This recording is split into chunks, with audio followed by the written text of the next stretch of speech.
Semoga yang subscribe diberikan rezeki melimpah dari jalan tak terduga. Dan yang like komen dimudahkan jalannya menuju surga di hari akhir nanti.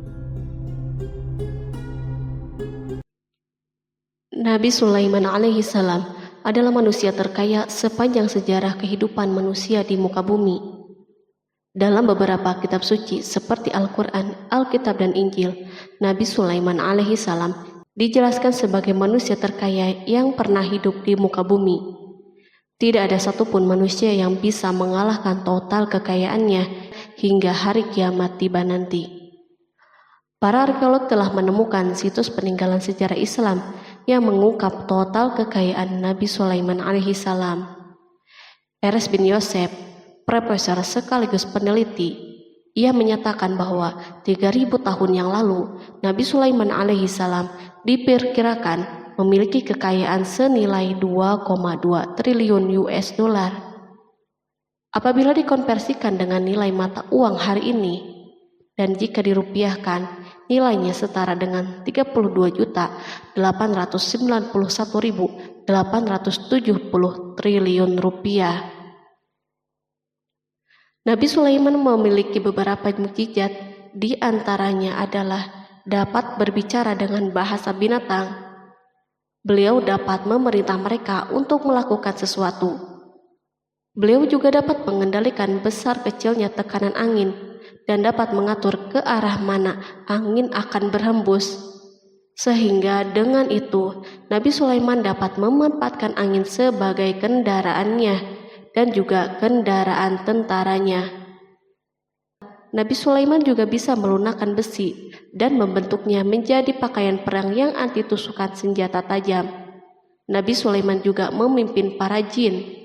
Mereka tunduk dan patuh pada perintah Nabi Sulaiman. Tidak hanya itu, setan dan iblis laknatullah yang merupakan makhluk pembangkang dapat dibuat tunduk bertekuk lutut pada perintah-perintah Nabi Sulaiman. Nabi Sulaiman bisa melakukan teleportasi, yaitu berpindah dari suatu tempat ke tempat yang lain dalam waktu singkat. Peristiwa tersebut dibuktikan dengan pemindahan singgasana Ratu Balqis atas perintah Nabi Sulaiman. Nabi Sulaiman juga dikenal sebagai raja yang adil dan bijaksana. Nabi Sulaiman diberkahi kecerdasan yang luar biasa untuk menyatupadukan segenap kekuatan yang Allah berikan kepadanya. Ia mengelola dan membawa kerajaannya menjadi kekuatan raksasa yang tak terkalahkan di masanya dengan segenap kemampuan yang dimilikinya. Tentara Nabi Sulaiman adalah tentara terkuat di bumi tanpa ada yang menandinginya. Pertanyaan dasar yang muncul kali ini adalah dari mana sumber kekayaan dan kekuatan Nabi Sulaiman alaihi salam? Sebelum saya melanjutkan, mohon bantu channel ini untuk terus berkembang dengan cara subscribe dan nyalakan tanda loncengnya. Berikan komentar yang positif dan berikan like serta share video ini. Semoga semua itu menjadi nilai amal jariah karena telah membantu mensiarkan kisah-kisah Islam pada masyarakat Islam dan dunia. Bismillahirrahmanirrahim. Sungguh kami benar-benar telah menganugerahkan ilmu kepada Daud dan Sulaiman. Keduanya berkata, segala puji bagi Allah yang melebihkan kami dari kebanyakan hamba-hambanya yang mukmin. Sulaiman telah mewarisi Daud dan dia berkata, wahai manusia, kami telah diajari untuk memahami bahasa burung dan kami dianugerahi segala sesuatu. Sesungguhnya semua ini benar-benar karunia yang nyata. Quran Surat An-Naml ayat 15-16. Nabi Sulaiman mewarisi Nabi Daud dalam sisi kenabian dan kekuasaan, bukan mewarisi harta, karena para nabi tidak mewariskan harta. Sepeninggalan mereka, harta para nabi menjadi sedekah bagi orang-orang yang ada di sekitar mereka, yaitu orang-orang fakir dan orang-orang yang membutuhkan. Allah telah memilihnya sebagai nabi dari kalangan Bani Israel. Begitu juga Allah telah memberinya kekuasaan kerajaan sehingga ia menjadi pemimpin Bani Israel. Barangkali sesuatu yang paling penting yang diwarisi oleh Nabi Sulaiman dari Nabi Daud adalah tradisi militer. Kemajuan militer yang dahsyat telah berpindah kepada Nabi Sulaiman. Nabi Daud sebenarnya adalah seorang penggembala kambing yang sangat miskin, tapi seiring dengan perjalanan waktu, ia menjadi komandan pasukan yang tiada tanding. Perubahan keadaan ini adalah sebagai bentuk ilham dari Allah Subhanahu wa Ta'ala dan sebagai dukungan darinya. Daud mengetahui bahwa kekuatan yang hakiki yang mengatur alam semesta adalah kekuatan Allah Subhanahu wa Ta'ala. Kehadiran Nabi Daud mengubah keadaan pasukan Bani Israel, di mana mereka sebelumnya lari jika berhadapan dengan musuh, maka kini keberadaan mereka mulai diperhitungkan. Di masa hidupnya, Daud mengalami peperangan yang sangat banyak, namun Al-Quran tidak menceritakan secara terperinci akan hal tersebut. Dan kami kuatkan kerajaannya. Quran Surat Shad ayat 20. Ayat tersebut berarti bahwa Daud belum pernah terkalahkan dalam peperangan yang diikutinya. Di samping dukungan yang Allah Subhanahu wa Ta'ala berikan kepada Daud, juga pasukannya dan rakyatnya, di mana mereka adalah orang-orang yang bertauhid dan menyerahkan diri kepada Allah Subhanahu wa Ta'ala. Allah Subhanahu wa Ta'ala mengungkapkan kepada Daud hal-hal yang menjadikan pasukannya memiliki keistimewaan yang dengannya mereka dapat mengalahkan pasukan-pasukan yang lain yang ada di bumi saat itu. Allah Subhanahu wa Ta'ala berfirman, dan kami telah melunakkan besi untuknya. Quran Surat Saba ayat 10. Sebenarnya baju besi yang dibuat untuk orang-orang yang hendak berperang cukup mengganggu gerakan mereka. Kita bisa membayangkan ketika ada dua orang yang berperang, yang satunya dapat bergerak dengan bebas, sementara yang lain tidak leluasa bergerak. Namun dengan kekuasaan Allah, Nabi Daud dapat melunakkan besi dan dapat membuat darinya baju besi yang ringan. Ini adalah kemajuan penting yang Allah berikan kepada Daud dan tentaranya. Kemajuan ini kini dimiliki oleh Nabi Sulaiman. Demikianlah Sulaiman memiliki pasukan yang dahsyat yang melebihi pasukan manapun di bumi saat itu. Bahkan Allah Subhanahu wa Ta'ala menambah karunia-Nya kepada Nabi Sulaiman. Dan Sulaiman telah mewarisi Daud dan dia berkata, "Hai manusia, kami telah diberi pengertian tentang suara burung dan kami diberi segala sesuatu. Sesungguhnya ini benar-benar suatu karunia yang nyata." Quran Surat An-Naml ayat 16. Pada suatu hari, Nabi Sulaiman menengadahkan tangannya dan berdoa kepada Allah Subhanahu wa Ta'ala. Antara hati Nabi dan Allah tidak ada penghalang, tidak ada jarak, tidak ada sekatan waktu, dan tak ada seorang pun dari para nabi yang berdoa kepada Allah kecuali doanya pasti terkabul. Kejernihan hati ketika mencapai puncak tertentu, maka ia akan menggapai apa saja yang diinginkan di jalan Allah Subhanahu wa Ta'ala. Dalam doanya Nabi Sulaiman berkata, "Ya Tuhanku, ampunilah aku dan anugerahkanlah kepadaku kerajaan yang tidak dimiliki oleh seorang pun sesudahku." Quran Surat Shad ayat 35. Sulaiman menginginkan dari Allah Subhanahu wa Ta'ala suatu kerajaan yang belum pernah diperoleh oleh siapapun setelahnya.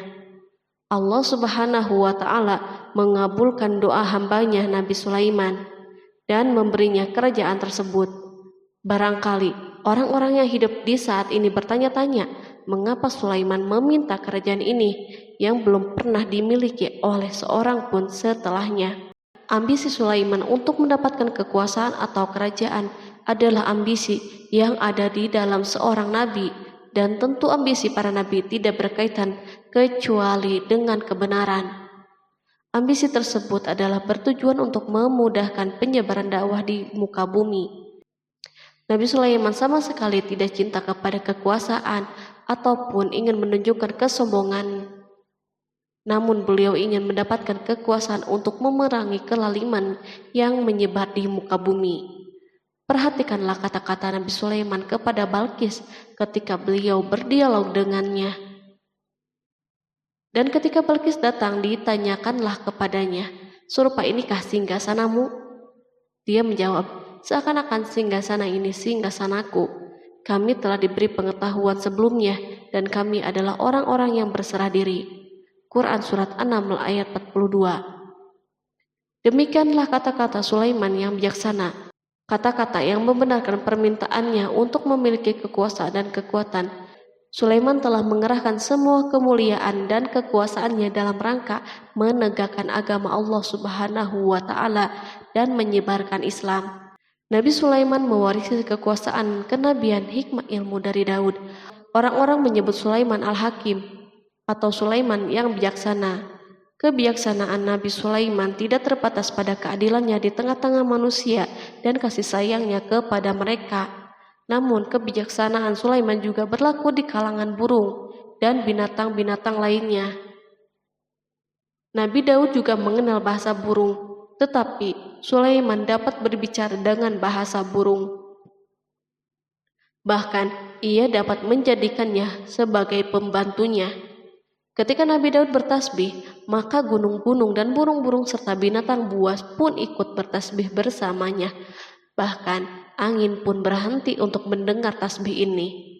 Sedangkan Nabi Sulaiman, Allah Subhanahu wa Ta'ala memberinya karunia lebih dari itu, di mana binatang-binatang buas tunduk padanya, begitu juga angin dan burung.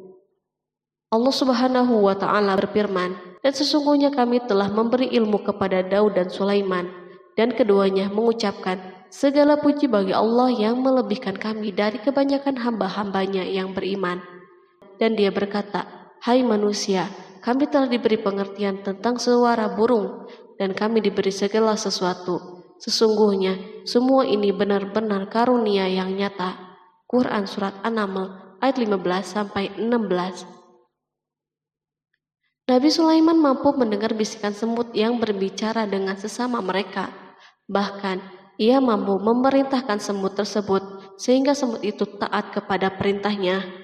Pasukan Nabi Sulaiman memiliki kekuatan yang sangat dahsyat di dunia. Belum pernah ada di dunia suatu pasukan yang memiliki kekuatan seperti ini. Kekuatan Nabi Sulaiman berasal dari beberapa kombinasi yang sangat mengagumkan, sehingga karenanya ia tidak dapat tertandingi. Kekuatan itu terdiri dari manusia, jin, dan burung. Kita mengetahui bahwa jin adalah makhluk Allah Subhanahu wa Ta'ala dan manusia tidak mampu untuk melihatnya atau menghadirkannya atau meminta pertolongannya. Sedangkan Sulaiman telah diberi Allah Subhanahu wa Ta'ala kemampuan untuk menundukkan jin. Bahkan ia mampu menjadikan mereka sebagai pekerja-pekerja kasar di kerajaannya saat itu, saat tidak ada peperangan. Ketika ada pasukan lain yang mencoba melawan pasukan ini, maka mustahil mereka akan merasakan kemenangan. Bahkan pasukan Sulaiman juga diperkuat oleh pasukan burung. Burung di pasukan Sulaiman memerankan tugas yang sangat penting, yaitu sebagai badan intelijen. Kita mengetahui bahwa peranan informasi saat peperangan sangatlah penting. Dari informasi tersebut, pasukan dapat mengetahui keadaan musuhnya. Demikianlah peranan burung pada pasukan Sulaiman. Ia terbang di tengah-tengah musuh, kemudian ia kembali kepada Sulaiman untuk menyampaikan berita tentang keadaan musuhnya. Di samping jin dan burung, Allah Subhanahu wa Ta'ala juga menundukkan angin untuk Sulaiman. Nabi Sulaiman dapat memerintahkan angin dan ia mampu menaiki angin bersama tentaranya. Pasukan Sulaiman juga terdiri dari pasukan udara pada saat di mana tak seorang pun memimpikan untuk terbang di udara. Barangkali mukjizat ini yang Allah Subhanahu wa Ta'ala berikan kepada Sulaiman menjadi sebab kejayaan militernya sehingga pasukannya tidak tertandingi. Allah Subhanahu wa Ta'ala berfirman, dan dihimpunkan kepada Sulaiman tentaranya dari jin, manusia, dan burung, lalu mereka diatur dengan tertib dalam barisan. Quran Surat An-Naml ayat 17. Kemudian kami tundukkan kepada angin yang berhembus dengan baik menurut kemana saja yang dikehendakinya. Dan kami tundukkan pula kepadanya setan-setan, semuanya ahli bangunan dan penyelam, dan setan yang lain yang terikat dalam belenggu. Inilah anugerah kami, maka berikanlah kepada orang lain atau tahanlah untuk dirimu sendiri dengan tiada pertanggungan jawab. dan sesungguhnya dia mempunyai kedudukan yang dekat pada sisi kami dan tempat kembali yang baik. Quran Surat Shad ayat 30-40. Di samping senjata udara yang Allah Subhanahu wa Ta'ala berikan kepada Sulaiman, Allah Subhanahu wa Ta'ala juga memberikan kemampuan yang tak seorang pun dari para nabi mendapatkannya, yaitu kemampuan untuk memerintah setan. Setan adalah salah satu bagian dari jin. Ia adalah kelompok yang celaka dari bangsa jin. Kelompok ini sebenarnya tidak mampu dikuasai oleh manusia. Bahkan jin soleh pun tidak dapat mengatur mereka. Adapun Sulaiman, Allah Subhanahu wa Ta'ala memberinya kekuasaan untuk menundukkan setan dan mempekerjakannya, bahkan mengikatnya dengan rantai serta menghukumnya jika menentang perintahnya. Setan membangun untuk Sulaiman istana dan patung-patung dan alat-alat perang.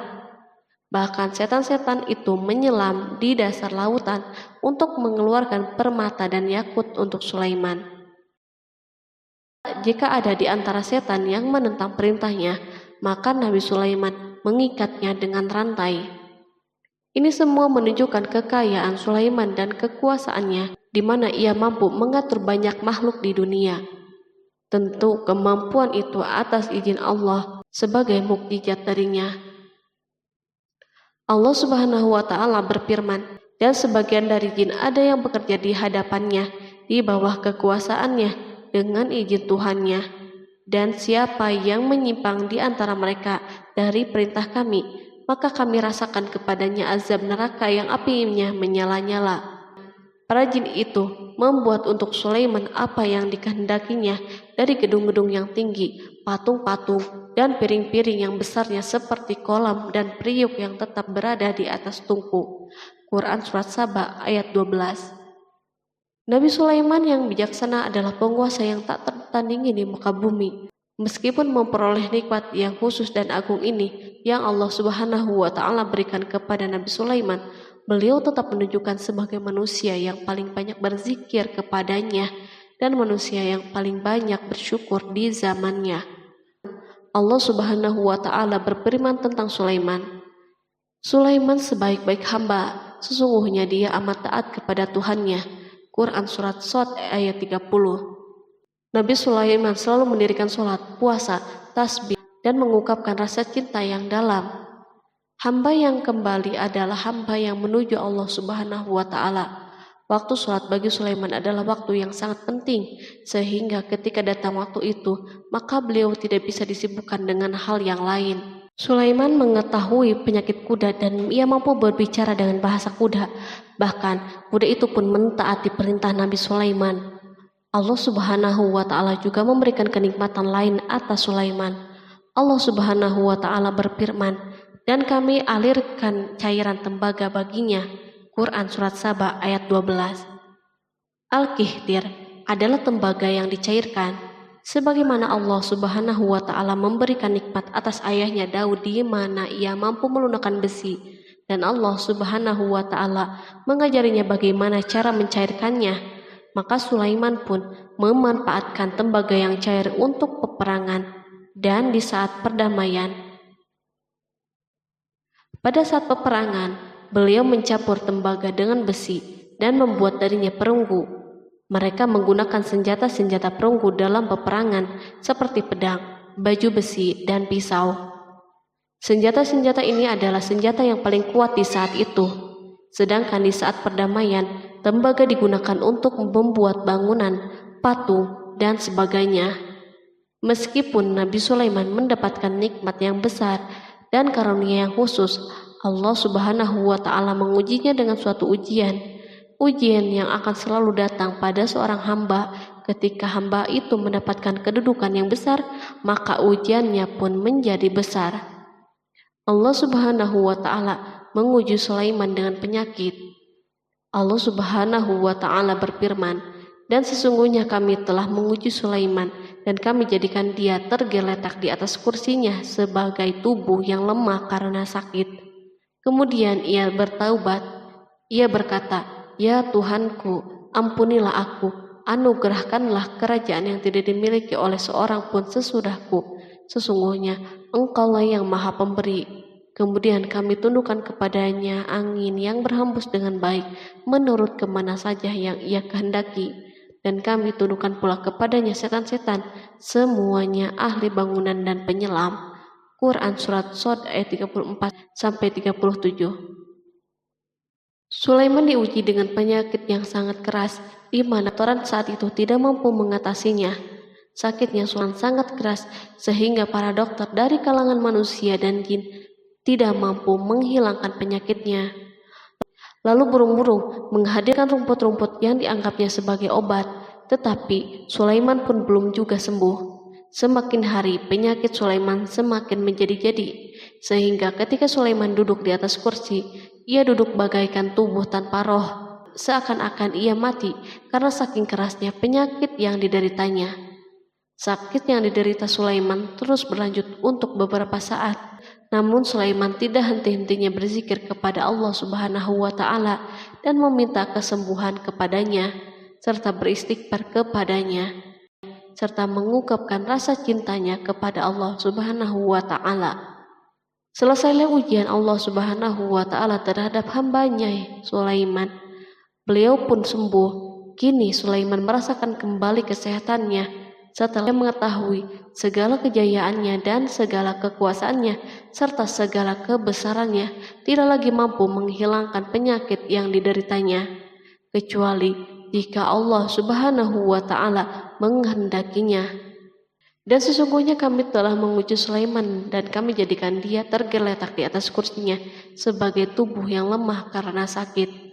Quran Surat Shod ayat 34. Kata jasad dalam bahasa Arab diungkapkan atas sesuatu yang kehilangan kehidupan atau kesehatan. Nabi Sulaiman telah membangun masjid atau tempat beribadah sehingga manusia menyembah Allah Subhanahu wa Ta'ala di dalamnya. Rumah ini menunjukkan keunggulan seni arsitektur dan seni pahat. Orang-orang yang membangun rumah ini berjumlah puluhan ribu orang. Tentu setiap kelompok dari mereka memiliki pekerjaan masing-masing. Di antara mereka ada yang mencairkan tambang, ada yang menjadi tukang pahat, ada yang membelah batu, ada yang memotong-motong kayu, ada yang mendatangkan rumput-rumput dari Libanon, dan ada yang melelehkan emas dan menjadikannya lempengan-lempengan yang mengkilat untuk menutupi kayu dan menutupi dinding. Bahkan golongan jin membantu pembangunan rumah tersebut, tentu dengan perintah dan bimbingan Nabi Sulaiman. Mereka membuat patung-patung yang besar dan membuat bejana yang besar untuk tempat makanan para tentara dan pekerja, yaitu bejana seperti gunung karena saking beratnya dan besarnya. Mereka juga membuat tempat-tempat minum yang besarnya seperti kolam.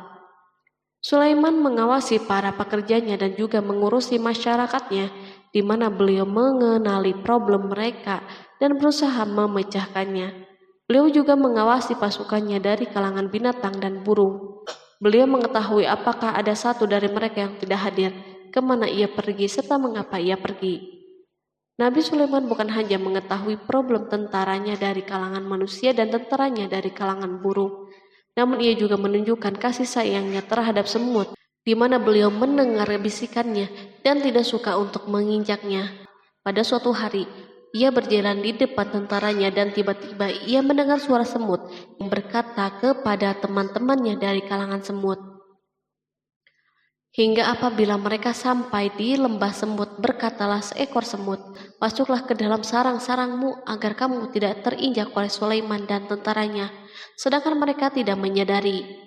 Maka dia tersenyum karena mendengar perkataan semut itu, dan ia berdoa, "Ya Tuhanku, berilah aku ilham untuk tetap mensyukuri nikmat-Mu yang telah Engkau anugerahkan kepadaku dan kepada kedua orang ibu dan bapakku, dan untuk mengerjakan amal soleh yang Engkau ridhoi, dan masukkanlah aku dengan rahmat-Mu ke dalam golongan hamba-hamba-Mu yang soleh." Quran Surat An-Naml ayat 18-19. Sulaiman mendengarkan pembicaraan semut itu, lalu beliau tersenyum karena mendengar pembicaraannya. Apa yang dibayangkan oleh semut kecil itu? Meskipun Sulaiman mendapatkan kekuasaan dan memiliki tentara yang besar, namun beliau menunjukkan kasih sayang terhadap semut. Beliau mendengar bisikannya dan melihat semut yang ada di depannya. Oleh karena itu, tidak mungkin baginya untuk menginjaknya. Sulaiman bersyukur kepada Allah Subhanahu wa Ta'ala yang telah memberinya nikmat, yaitu nikmat rahmat dan nikmat kasih sayang. Di samping itu, Sulaiman orang yang paling kaya di dunia, di mana istananya terbuat dari kayu-kayu gaharu yang memiliki bau yang harum, dan istananya terbuat dari emas dan terkadang dari kristal. Beliau juga memiliki kursi besar yang dibuat dari emas dan permata. Istana Sulaiman merupakan istana yang paling besar di dunia. Sulaiman menggunakan pakaian dari emas dan permata. Meskipun demikian, Sulaiman tetap menunjukkan sebagai hamba yang berserah diri dan rendah diri kepada Allah Subhanahu wa Ta'ala dan kepada manusia. Nabi Sulaiman yang merendahkan dirinya di hadapan Allah, dan ia selalu sujud kepada Allah sebagaimana ayahnya yang selalu bertasbih kepada Allah. Sulaiman selalu melantunkan lagu-lagu cinta ilahi dan hanya memuji Allah Subhanahu wa Ta'ala. Pada suatu hari, Nabi Sulaiman mengeluarkan perintahnya kepada pasukan untuk bersiap-siap. Sulaiman keluar memeriksa pasukannya satu demi satu. Pasukannya diteliti. Kelompok yang pertama adalah kelompok manusia. Sulaiman memerintahkan kesiapan mereka, lalu Sulaiman mengeluarkan perintah-perintahnya. Kemudian Sulaiman memerintah kelompok jin dan menyampaikan perintah-perintahnya. Beliau memenjarakan jin yang tampak bermalas-malasan saat bekerja. Lalu ia memeriksa binatang dan berkata pada mereka, apakah mereka sudah makan dengan baik dan tidur dengan nyenyak? Apakah ada yang mengadu kepadanya, misal karena penyediaan makanan yang tidak layak? Apakah di sana ada yang sakit dan sebagainya? Ketika Sulaiman merasa puas dengan semuanya, Sulaiman memasuki tenda tempat berkumpulnya burung. Belum lama, Sulaiman memasuki tenda tersebut dan mengamati keadaan di sekitarnya, sehingga ia mengetahui burung yang tidak hadir yaitu hudhud. Dan dia memeriksa burung-burung lalu berkata, mengapa aku lihat hudhud? Quran Surat An-Naml ayat 20. Burung-burung yang lain tampak terdiam sebagai tanda penghormatan dan akan mendengarkan apa yang akan dikatakan pemimpin mereka Sulaiman. Beliau mengarahkan pandangannya kepada semua burung dan tidak menemukan hudhud di antara mereka. Tak seekor burung pun yang mengetahui keberadaannya. Sulaiman mulai menampakkan kemarahannya. Apakah dia termasuk yang tidak hadir? Quran Surat An-Naml ayat 20. Tiba-tiba seekor burung kecil memberanikan diri untuk berkata kepada Sulaiman, wahai Nabi yang mulia, seharusnya hudhud ada bersamaku kemarin untuk melaksanakan tugas penyelidikan. Ia adalah pemimpin misi itu, namun hudhud belum datang. Oleh karena itu, aku tidak pergi bersamanya. Burung itu tampak gemetar ketakutan. Sulaiman mengetahui bahwa hudhud tidak hadir dan tak seorang pun mengetahui kepergiannya. Hudhud pergi tanpa terlebih dahulu meminta izin kepada Sulaiman dan tidak memberitahu di mana keberadaannya.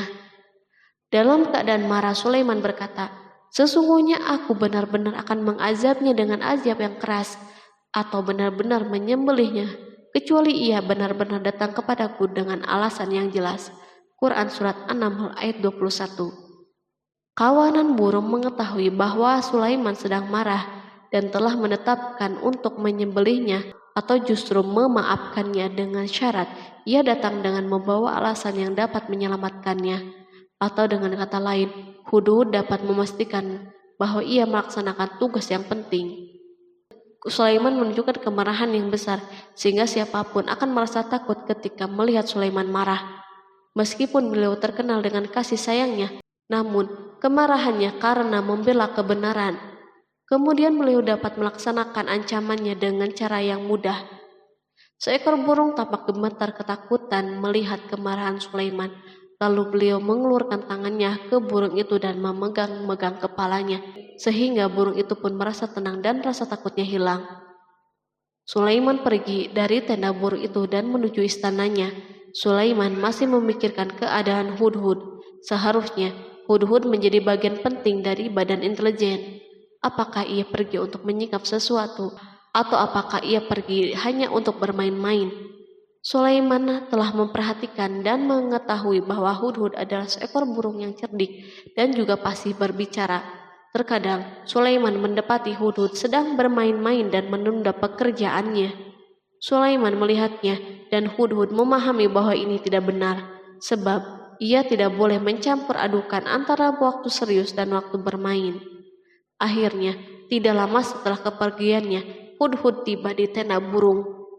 Burung-burung yang lain berkata kepadanya, "Pergilah engkau ke tempat tuan kita Sulaiman. Jika ia mengetahui bahwa engkau telah sampai, maka jiwamu benar-benar terancam." Hudhud terbang dan menemui Sulaiman. Pada waktu itu, Sulaiman sedang berdiri dan telah menetapkan untuk memulai pembicaraan dengan. Pada waktu itu, beliau sedang duduk sambil makan. Hudhud berdiri dan telah menetapkan untuk memulai pembicaraan dengan Sulaiman sebelum beliau bertanya kepadanya kemana ia pergi. Ini sebagai bukti bahwa ia melaksanakan tugas penting. Lalu ia berkata, "Aku telah mengetahui sesuatu yang kamu belum mengetahuinya, dan kubawa kepadamu dari negeri Saba suatu berita penting yang diyakini." Quran Surat An-Naml ayat 22. Aku adalah Hudhud yang miskin, tapi aku mengetahui apa yang tidak engkau ketahui. Dan aku telah datang kepadamu dari kerajaan Saba dengan membawa berita yang sangat penting. Sulaiman tampak terdiam dan menunggu Hudhud menyelesaikan pembicaraannya. Hudhud mengemukakan perkataan yang sering disampaikan Sulaiman kepada manusia dan burung. Sesungguhnya aku menjumpai seorang wanita yang memerintah mereka, dan dia dianugerahi segala sesuatu, serta mempunyai singgasana yang besar. Aku mendapati dia dan kaumnya menyembah matahari selain Allah, dan setan telah menjadikan mereka memandang indah perbuatan mereka, lalu menghalangi mereka dari jalan Allah, sehingga mereka tidak dapat petunjuk, agar mereka tidak menyembah Allah yang mengeluarkan apa yang terpendam di langit dan di bumi, dan yang mengetahui apa yang kamu sembunyikan dan apa yang kamu nyatakan. Allah tidak Tuhan yang berhak disembah kecuali Dia, Tuhan yang mempunyai arsy yang besar. Quran Surat An-Naml ayat 23-26. Hudhud diam sejenak dan Sulaiman merasa bahwa Hudhud menunjukkan kefasihan lisannya dan berbicara dengan baik kepadanya. Hudhud mengemukakan perkataan yang sering disampaikan Sulaiman kepada manusia dan burung. Jelas sekali bahwa Hudhud mengulangi perkataan pemimpin kita Sulaiman sebagai usaha yang terakhir untuk memperoleh kasih sayang Sulaiman dan agar beliau puas dengan penjelasannya itu. Sulaiman berkata sambil menunjukkan senyum manis di wajahnya, "Akan kami lihat apakah kamu benar ataukah kamu termasuk orang-orang yang berdusta." Quran Surat An-Naml ayat 27. Hudhud ingin mengatakan, "Aku tidak bohong, wahai Nabi yang mulia." Namun, diamnya Sulaiman membuatnya takut, sehingga ia pun terdiam. Sulaiman terdiam karena berpikir, lalu memutuskan sesuatu. Setelah itu, beliau mengangkat kepalanya dan meminta secari kertas dan pena. Sulaiman segera menulis surat singkat dan menyerahkannya kepada Hudhud serta memerintahkannya, "Pergilah dengan membawa suratku ini, lalu jatuhkanlah kepada mereka. Kemudian berpalinglah dari mereka, lalu perhatikanlah apa yang mereka bicarakan." Quran Surat An-Naml ayat 28. Al-Quran langsung menyebut keadaan kerajaan Balqis yang saat itu sedang membaca surat tersebut di depan para pembesar kerajaannya dan para menterinya. Berkata ia Balqis, "Hai pembesar-pembesar, sesungguhnya telah dijatuhkan kepadaku sebuah surat yang mulia. Sesungguhnya surat itu dari Sulaiman, dan sesungguhnya isinya dengan menyebut nama Allah yang Maha Pengasih lagi Maha Penyayang, bahwa janganlah kalian berlaku sombong terhadapku, dan datanglah kepadaku sebagai orang-orang yang berserah diri." Quran Surat An-Naml ayat 29-31. Dalam surat Sulaiman itu disebutkan, hendaklah mereka menyerahkan diri dan tunduk kepada perintahnya. Sulaiman memerintahkan agar mereka meninggalkan penyembahan terhadap matahari. Sulaiman tidak mempersoalkan akidah mereka dan tidak memuaskan mereka dengan apapun. Sulaiman hanya memerintahkan bahwa ia berada di atas kebenaran. Bukankah ia didukung kekuatan yang berlandaskan keyakinan yang dimilikinya? Sulaiman hanya memerintahkan mereka agar tunduk dan patuh kepadanya. Ratu Saba menyampaikan surat tersebut di tengah-tengah kaumnya. Berkata dia, Balkis, "Hai putra para pembesar, berilah aku pertimbangan dalam urusanku ini. Aku tidak pernah memutuskan sesuatu persoalan sebelum kamu berada di majelisku." Quran Surat An-Naml ayat 32. Sementara itu, reaksi para pembesar istana adalah menentang surat tersebut. Isi surat itu membangkitkan kecongkakan kaum Saba, di mana mereka merasa lebih kuat. Mereka mengetahui bahwa di sana ada orang yang mencoba menantang mereka dan mengisyaratkan peperangan kepada mereka. Lalu ia meminta kepada mereka untuk memenuhi syarat-syaratnya sebelum terjadinya peperangan dan kekalahan. Mereka menjawab, "Kita adalah orang-orang yang memiliki kekuatan dan juga memiliki keberanian yang sangat dalam peperangan, dan keputusan berada di tanganmu. Maka pertimbangkanlah apa yang akan kamu perintahkan." Quran Surat An-Naml ayat 33. Para pembesar kaumnya ingin berkata, "Kita siap untuk melaksanakan peperangan." Tampaknya ratu memiliki kebijakan yang lebih baik daripada pembesar kaumnya. Surat Sulaiman itu membuatnya berpikir lebih jernih dan hati-hati. Ia berusaha sebisa mungkin menghindari peperangan. Ratu itu berpikir dalam tempo yang lama. Nama Sulaiman tidak diketahuinya, dan ia pun belum pernah mendengarnya. Oleh karena itu, ratu tidak mengetahui kekuatannya. Boleh jadi Sulaiman memiliki kekuatan yang dahsyat sehingga mampu memerangi kekuasaannya dan mengalahkannya. Kemudian ratu memperhatikan apa yang ada di sekelilingnya. Ia melihat kemajuan masyarakatnya dan kejayaannya. Barangkali ia mengira bahwa Sulaiman iri terhadap kemajuan dan kekayaan ini, sehingga Sulaiman ingin menyerangnya. Setelah mempertimbangkan isi surat Sulaiman dengan cermat, Ratu Saba memilih untuk tidak bersikap ceroboh. Ratu itu lebih suka untuk menggunakan bahasa-bahasa kelembutan. Ia mengirim kepada Sulaiman suatu hadiah yang besar. Ratu mengira bahwa Sulaiman seorang yang ambisius, yang boleh jadi ia telah mendengar tentang kekayaan kerajaannya. Para utusan pergi dengan membawa hadiah dari Ratu Saba. Ratu berharap agar mereka dapat memasuki kerajaan Sulaiman dan akan mengetahui kondisi kerajaannya. Saat mereka pulang, Ratu ingin mendengar secara langsung dari mereka tentang keadaan kaum Sulaiman dan pasukannya. Setelah mendapatkan informasi yang cukup, maka Ratu dapat membuat suatu keputusan yang tepat. Ratu menyembunyikan apa yang terlintas dalam dirinya, lalu ia berbicara kepada pembesar istananya bahwa ia dapat menyingkap niat jahat Raja Sulaiman melalui cara mengirimkan hadiah kepadanya. Ratu lebih memilih cara tersebut dan menunggu reaksi Sulaiman. Ratu berhasil memuaskan para pembesar istananya dan untuk sementara menghilangkan ide untuk berperang. Karena para raja jika menyerang suatu desa, maka pemimpin desa tersebut adalah orang yang paling banyak mendapatkan kehinaan dan cercaan. Akhirnya para pembesar kaumnya merasa puas dengan pikirannya itu. Allah Subhanahu wa Ta'ala berfirman, Dia berkata, "Sesungguhnya raja-raja apabila memasuki suatu negeri, niscaya mereka membinasakannya dan menjadikan penduduknya yang mulia menjadi hina, dan demikian pula lah yang akan mereka perbuat. Dan sesungguhnya aku akan mengirim utusan kepada mereka dengan membawa hadiah, dan aku akan menunggu apa yang akan dibawa kembali oleh utusan-utusan itu." Quran Surat An-Naml ayat 34-35. Kemudian sampailah hadiah Ratu Balkis kepada Nabi Sulaiman. Para badan intelijennya memberitahunya bahwa para utusan Balkis datang dengan membawa hadiah. Sulaiman langsung mengetahui bahwa ratu itu sengaja mengirim orang-orangnya untuk mengetahui atau mendapatkan informasi tentang kekuatannya. Lalu setelah itu, ia mengambil keputusan atau sikapnya kepada Sulaiman. Sulaiman segera memanggil semua pasukannya untuk berkumpul. Utusan Balkis segera memasuki istana Sulaiman yang dipenuhi dengan pasukan besar yang bersenjata. Tiba-tiba, utusan Balkis tampak tercengang ketika melihat kekayaan mereka dan harta mereka yang tidak ada apa-apanya dibandingkan dengan kerajaan Sulaiman. Hadiah mereka tampak tidak berarti. Emas yang mereka bawa tampak tidak berarti saat mereka memasuki istana Sulaiman yang terbuat dari kayu-kayu pohon gaharu yang mengeluarkan bau yang harum serta dihiasi dengan emas.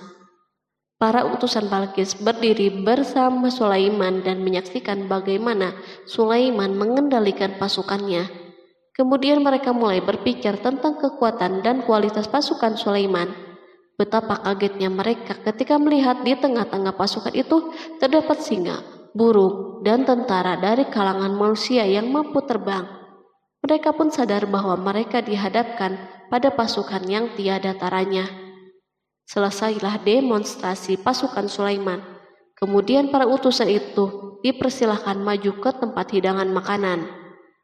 Para utusan itu sangat terkejut ketika melihat berbagai macam makanan dari penjuru bumi ada di depannya. Dan di antara makanan itu pun terdapat makanan yang biasa ditemukan di negeri mereka. Tetapi mereka melihat bahwa makanan itu memiliki rasa yang istimewa.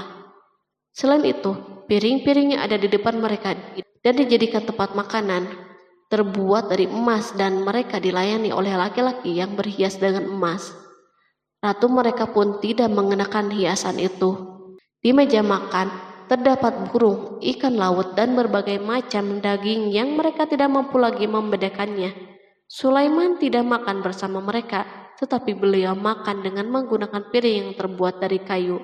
Beliau memakan roti yang kering yang dicampur dengan minyak. Inilah makanan yang dipilihnya.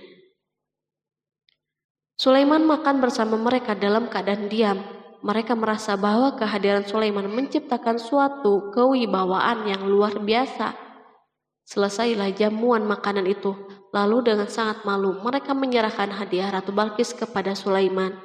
Hadiah itu berupa emas, yang bagi mereka hadiah itu sangat bernilai. Tetapi di sini hadiah ini tampak kecil di hadapan kekayaan yang sangat mengagumkan. Sulaiman memperhatikan hadiah ratu itu dan berkata, maka tatkala utusan itu sampai kepada Sulaiman, Sulaiman berkata, apakah patut kamu menolong aku dengan harta? Maka apa yang diberikan Allah kepadaku lebih baik daripada apa yang diberikannya kepadamu. Tetapi kamu merasa bangga dengan hadiahmu. Quran Surat An-Naml ayat 36. Raja Sulaiman menyingkap dengan kata-katanya yang singkat itu penolakannya terhadap hadiah mereka. Ia memberitahu utusan itu bahwa ia tidak menerima hadiah tersebut. Ia tidak merasa puas dengan hadiah itu. Yang membuatnya puas hanya, janganlah kalian berlaku sombong terhadapku dan datanglah kepadaku sebagai orang-orang yang berserah diri. Lalu Sulaiman kembali berkata dengan pelan, kembalilah kepada mereka. Sesungguhnya kami akan mendatangi mereka dengan bala tentara yang mereka tidak kuasa melawannya. Dan pasti kami akan mengusir mereka dari negeri itu Saba dengan terhina dan mereka menjadi tawanan-tawanan yang hina. Quran Surat An-Naml ayat 37. Sulaiman meninggalkan para utusan ratu itu setelah terlebih dahulu mengancam mereka. Para utusan itu mengharap agar Sulaiman mau menunggu kunjungan dari Ratu Balkis yang akan membawa misi perdamaian. Akhirnya sampailah para utusan Balkis ke negeri Saba. Mereka segera menuju istana ratu. Mereka memberitahu bahwa negeri mereka ada di ujung tanduk. Mereka menceritakan kepada ratu kekuatan Sulaiman dan tidak mungkin bagi mereka mampu melawannya. Mereka meyakinkan Balkis bahwa ia harus mengunjunginya dan melihat sendiri. Kemudian ratu menyiapkan dirinya untuk pergi menuju kerajaan Sulaiman. Sulaiman duduk di kursi kerajaan di tengah-tengah para pembesarnya dan para menterinya, serta para komandan pasukan. Sulaiman mengetahui bahwa Balkis menuju tempatnya. Balkis dikelilingi rasa takut. Sulaiman berpikir sejenak tentang bagaimana matahari disembah. Ia memikirkan bagaimana informasi yang diterima badan intelijennya tentang kemajuan kerajaan Balkis dalam bidang kesenian dan ilmu pengetahuan. Sulaiman bertanya kepada dirinya sendiri, apakah kemajuan menjadi penghalang untuk mengetahui kebenaran? Apakah ratu itu gembira dengan kekuatan yang dicapainya? Dan ia membayangkan bahwa kekuatan adalah segalanya. Dengan kemajuan yang dimilikinya, Sulaiman ingin membuat kejutan agar ratu mengetahui bahwa Islam yang diyakini oleh Sulaiman adalah satu-satunya yang mampu mendatangkan kemajuan dan kekuatan yang hakiki. sehingga ia dapat membandingkan antara keyakinannya dalam menyembah matahari beserta kemajuan yang dicapainya dan keyakinan Sulaiman juga beserta kemajuan yang diraihnya. Para intelijen Sulaiman telah memberitahunya bahwa hal yang sangat disegani dan dikagumi oleh kaum Balkis adalah singgasana Ratu Balkis. Singgasana itu terbuat dari emas dan batu mulia. Singgasana tersebut dijaga oleh para penjaga yang sangat disiplin, di mana mereka tidak pernah lalai sedikit pun. Oleh karena itu, sangat tepat bila Sulaiman menghadirkan singgasananya di sini, di kerajaannya, sehingga ketika ratu tiba, maka ia dapat duduk di atasnya. Sulaiman ingin membuat kejutan kepadanya dan menunjukkan bahwa kemampuannya tersebut yang berlandaskan pada keislamannya. Sulaiman melakukan yang demikian itu dengan harapan agar si ratu tunduk kepadanya. Ide ini terlintas dalam diri Sulaiman, lalu ia mengangkat kepalanya dan menoleh kepada anak buahnya. Berkatalah Sulaiman, "Hai para pembesar, siapakah di antara kamu sekalian yang sanggup membawa singgasananya kepadaku sebelum mereka datang kepadaku sebagai orang-orang yang berserah diri?" Quran Surat An-Naml ayat 38. Perhatikanlah ungkapan pikiran Nabi Sulaiman tersebut. Semua pemikirannya berkisar tentang keislaman para penyembah matahari, tentang bagaimana beliau dapat memberikan petunjuk kepada mereka di jalan Allah. Yang pertama menjawab pertanyaan Sulaiman itu adalah Ifrit dari kalangan jin, yang Allah Subhanahu wa Ta'ala telah menundukkan mereka kepada Sulaiman. Berkatalah Ifrit yang cerdik dari golongan jin, "Aku akan datang kepadamu dengan membawa singgasana itu sebelum kamu berdiri dari tempat dudukmu.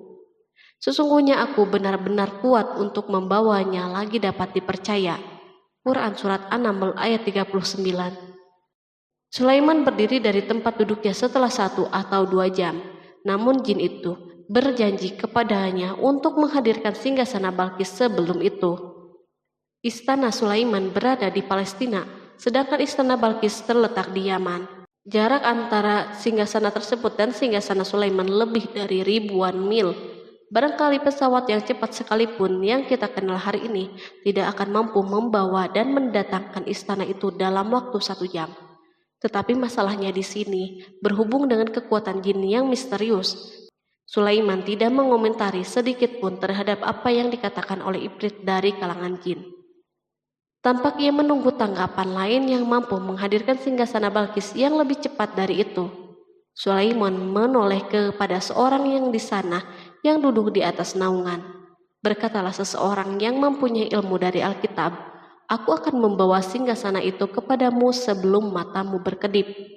Maka tatkala Sulaiman melihat singgasana itu terletak di hadapannya, ia pun berkata, "Ini termasuk karunia Tuhanku untuk menguji aku, apakah aku bersyukur atau mengingkari akan nikmatnya. Dan barang siapa yang bersyukur, maka sesungguhnya dia bersyukur untuk kebaikan dirinya sendiri. Dan barang siapa yang ingkar, maka sesungguhnya Tuhanku maha kaya lagi maha mulia." Quran Surat An-Naml ayat 40. Belum lama, seorang yang mempunyai ilmu dari Alkitab menyatakan kalimatnya, sehingga singgasana itu berada di depan Sulaiman. Ia mampu menghadirkan singgasana itu lebih cepat dari kedipan mata, ketika mata itu tertutup dan terbuka. Al-Quranul Karim tidak menyikap kepribadian seorang yang menghadirkan singgasana itu. Al-Quran hanya menggarisbawahi bahwa orang itu mempunyai ilmu dari Alkitab. Al-Quran tidak menjelaskan kepada kita apakah ia seorang malaikat ataukah manusia ataukah jin. Perhatikanlah tindakan Sulaiman setelah adanya mukjizat ini. Beliau tidak merasa kagum terhadap kemampuannya yang luar biasa. Beliau tidak tercengang dengan kekuatannya. Beliau mengembalikan keutamaan tersebut kepada penguasa para penguasa, Allah Subhanahu wa Ta'ala, dan bersyukur kepadanya yang telah mengujinya dengan kekuasaan ini, agar ia dapat membuktikan apakah ia bersyukur atau mengingkari. Setelah Sulaiman bersyukur kepada penciptanya, ia mulai memperhatikan singgasana ratu. Merupakan simbol pembangunan dan kemajuan, tetapi tampaknya ia hanya sesuatu yang biasa saja dibandingkan dengan kekuasaan dan kebesaran ciptaan yang dibuat oleh manusia dan jin di kalangan istana Sulaiman. Sulaiman memikirkan dalam tempo yang lama singgasana Balkis. Kemudian beliau memerintahkan agar singgasana itu diperbaiki, sehingga saat Balkis datang, Sulaiman dapat mengujinya apakah Balkis dapat mengenalinya ataukah tidak. Dia berkata, "Ubahlah baginya singgasananya, maka kita akan melihat apakah dia mengenal ataukah termasuk orang-orang yang tidak mengenalnya." Quran Surat An-Naml ayat 41. Sulaiman memerintahkan agar dibangun istana yang akan digunakan untuk menyambut Balkis. Sulaiman memilih tempat di laut dan ia memerintahkan agar dibangun suatu istana di mana sebagian besar terdiri dari air laut. Sulaiman memerintahkan agar lantai-lantai itu terbuat dari kaca yang tebal dan kuat, sehingga orang yang berjalan di atas istana itu akan membayangkan bahwa di bawahnya ada ikan-ikan yang berwarna-warni. Hudhud memberitahu Sulaiman bahwa Balkis telah sampai di dekat kerajaannya. Kemudian Balkis datang. Al-Quran tidak menyebutkan keadaan Sulaiman saat menyambut Balkis, namun Al-Quran justru menunjukkan dua sikap Balkis. Pertama, bagaimana sikap Balkis ketika pertama kali melihat singgasananya yang datang mendahuluinya, padahal ia telah meninggalkan pengawalnya untuk tetap setia menjaga singgasana itu. Kedua, keadaan di depan istana yang penuh dengan permata yang berenang di bawahnya ikan-ikan. Dan ketika Balkis datang, ditanyakanlah kepadanya, "Serupa inikah singgasanamu?" Dia menjawab, "Seakan-akan singgasana ini singgasanaku. Kami telah diberi pengetahuan sebelumnya dan kami adalah orang-orang yang berserah diri." Quran Surat An-Naml ayat 42. Ayat tersebut menggambarkan kondisi dialog antara Sulaiman dan Balkis. Balkis melihat singgasananya dan ia tercengang saat mengetahui bahwa itu adalah singgasananya. Namun ia kemudian mulai ragu karena melihat tidak sepenuhnya itu singgasananya.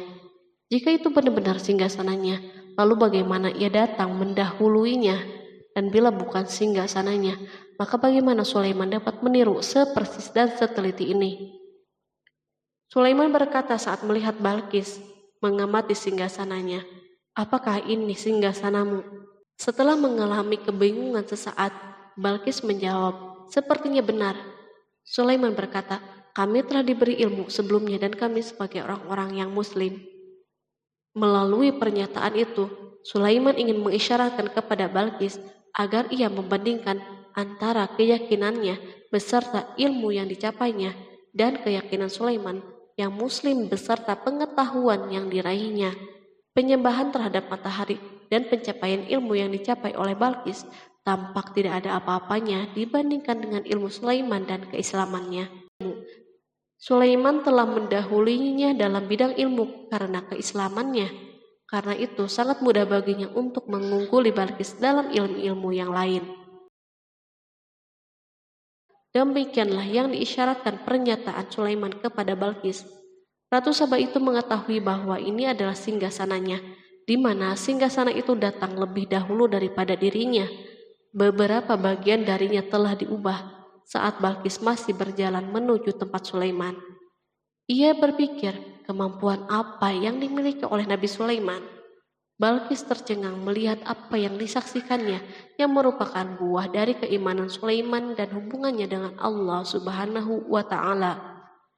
Sebagaimana Balkis tercengang ketika melihat kemajuan dalam bidang pembangunan seni dan ilmu, maka ia lebih kagum lagi saat melihat hubungan yang kuat antara keislaman Sulaiman dan ilmu serta kemajuannya. Dan apa yang disembahnya selama ini selain Allah mencegahnya untuk melahirkan keislamannya, karena sesungguhnya dia terdahulu termasuk orang-orang yang kafir. Bergoncanglah dalam benak Balkis ribuan hal. Ia melihat keyakinan kaumnya runtuh di hadapan Sulaiman. Ia menyadari matahari yang disembahnya merupakan ciptaan Allah Subhanahu wa Ta'ala, di mana dia menggerakkannya untuk hamba-hambanya. Lalu terbitlah matahari kebenaran pada dirinya. Hatinya diterangi oleh cahaya baru yang tidak akan tenggelam seperti tenggelamnya matahari.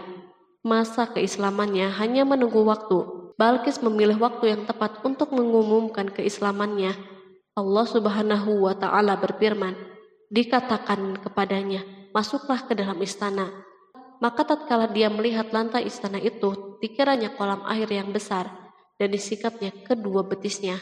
Berkatalah Sulaiman, Sesungguhnya ia adalah istana yang licin yang terbuat dari kaca. Berkatalah Balqis, "Ya Tuhanku, sesungguhnya aku telah berbuat zalim terhadap diriku, dan aku berserah diri bersama Sulaiman kepada Allah, Tuhan semesta alam." Quran Surat 6 ayat 44. Dikatakan kepada Balqis, masuklah ke dalam istana. Ketika ia masuk, maka ia tidak menyaksikan adanya kaca, tetapi ia melihat air, sehingga ia mengira akan bersinggungan dengan air laut. Lalu ia menyingkap sedikit bajunya agar bajunya tidak basah. Sulaiman mengingatkannya tanpa melihat agar tidak khawatir terhadap pakaiannya, karena pakaiannya tidak akan basah sebab di sana tidak ada air. Ia sekedar kaca yang halus yang saking halusnya hingga tidak tampak. Pada kesempatan itulah Balqis mengumumkan keislamannya. Ia mengakui kelaliman dirinya dan ia menyatakan penyerahan diri kepada Sulaiman dan kepada Allah Subhanahu wa Ta'ala. Lalu kaumnya pun mengikutinya dan mereka memeluk Islam. Balqis menyadari ia berhadapan dengan penguasa yang terbesar di bumi dan salah satu nabi yang mulia. Untuk pertama kalinya wajah Sulaiman dihiasi dengan senyuman yang menunjukkan kepuasannya sejak Balqis mengunjunginya.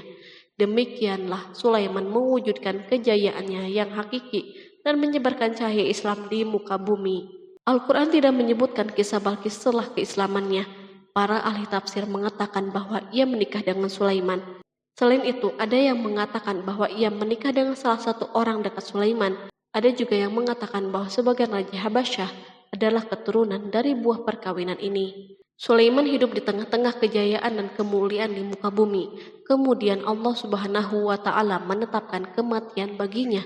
Sebagaimana kehidupan Sulaiman yang berada di puncak kemuliaan dan kejayaan yang penuh dengan keajaiban yang luar biasa, maka kematiannya pun merupakan tanda-tanda kebesaran Allah Subhanahu wa Ta'ala yang penuh dengan keajaiban. Demikianlah bahwa kematiannya sesuai dengan kehidupannya, sesuai dengan kejayaannya. Allah Subhanahu wa Ta'ala berfirman tentang kematian Sulaiman.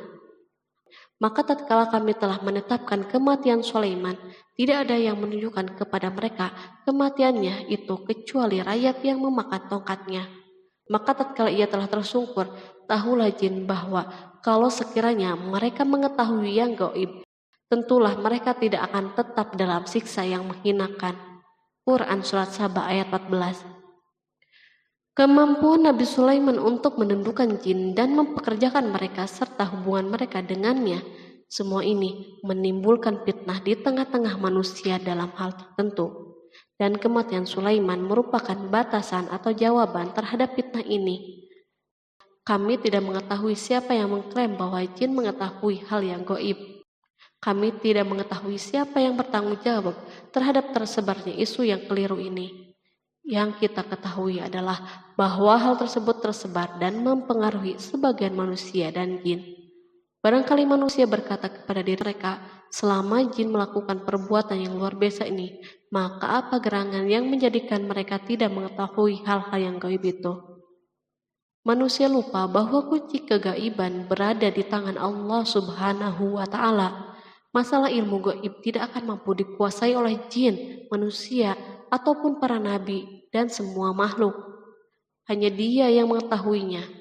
Allah Subhanahu wa Ta'ala merencanakan bahwa kematian Sulaiman pun bertujuan untuk menghancurkan pemikiran ini, yaitu pemikiran bahwa jin mengetahui hal yang gaib.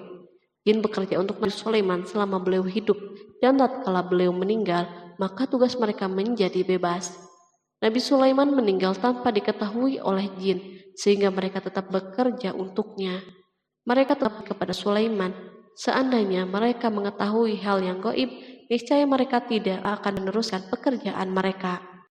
Pada suatu hari Sulaiman memasuki mihrabnya untuk itikaf, ibadah dan sholat. Tak seorang pun berani mengganggu khalwat di mihrabnya. Mihrab Sulaiman terletak di puncak gunung dan dindingnya terbuat dari permata. Pada suatu hari, Sulaiman duduk bersandar pada tongkatnya dan ia tampak tenggelam dalam tafakur. Beliau berzikir kepada Allah hingga rasa kantuk menguasainya. Lalu setelah itu malaikat maut menemuinya di mihrabnya. Sulaiman pun meninggal. Beliau bersandar kepada tongkatnya. Jin melihatnya dan mengira bahwa beliau sedang sholat. sehingga mereka pun tetap melanjutkan pekerjaannya. Berlalulah hari yang panjang, kemudian datanglah rayap, yaitu semut kecil yang memakan kayu. Hewan itu pun mulai memakan tongkat Sulaiman. Rayap-rayap itu tampak lapar. Sebagian dari tongkat Sulaiman dimakan beberapa hari oleh rayap itu. Ketika yang dimakannya semakin bertambah, maka tongkat itu pun menjadi rusak dan jatuh dari tangan Sulaiman. Tubuh mulia itu kehilangan keseimbangan dan terhempas di bumi. Tatkala tubuh suci itu tersungkur, maka manusia segera menuju ke sana. Mereka menyadari dan mengetahui bahwa Nabi Sulaiman telah meninggal dalam waktu yang sangat lama.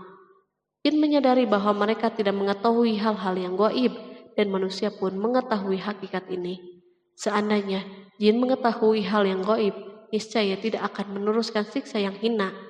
Mereka tidak akan bekerja. Demikianlah Nabi Sulaiman meninggal dalam keadaan duduk dan sholat di mihrabnya. Lalu berita itu tersebar bagaikan api di bumi. Manusia, burung dan binatang buas mengantarkan jenazah Nabi Sulaiman. Sekawanan burung tampak sedih dan menangis. Semua makhluk bersedih. Akhirnya, tak seorang pun mengetahui bahasa burung di bumi. Meninggallah seorang yang memahami pembicaraan burung. Burung-burung itu berkata, "Betapa beratnya kehidupan di tengah-tengah orang yang tidak mengetahui pembicaraan kita." Terdapat sejumlah versi perihal riwayat tentang kisah wafat Nabi Sulaiman alaihi salam.